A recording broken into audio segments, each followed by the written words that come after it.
Magandang umaga, ngayon po ay araw ng Martes, June 10, 2025. Update po muli sa lagay ng panahon. Tuluyan na pong lumakas at isa ng ganap na bagyo o tropical depression ang binabantayang low pressure area sa loob ng ating PAR. At ngayon po ay may local name na Auring ng Pag-asa ang unang bagyo ngayong taong 2025. Patuloy nito na hahatakin ang habagat na siya naman pong magdadala ng mga pag-ulan sa maraming bahagi ng ating bansa.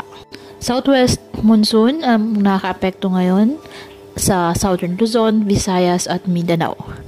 Ngayong araw, dulot po ng nasabing habagat ang Zambales, Bataan, Cavite, Batangas, Occidental Mindoro at Palawan. Asahan po ang occasional rains dahil po dito. Ang Metro Manila, Visayas, Bicol Region at nalalabing bahagi ng Central Luzon, Mimaropa at Calabarzon, asahan ang maulap na kalangitan na may kalat-kalat na pag-ulan at thunderstorms, dulot pa rin po yan ng habagat. Ang Mindanao, bahagyang maulap hanggang sa maulap na kalangitan with isolated rain showers or thunderstorms, dulot pa rin ng southwest monsoon.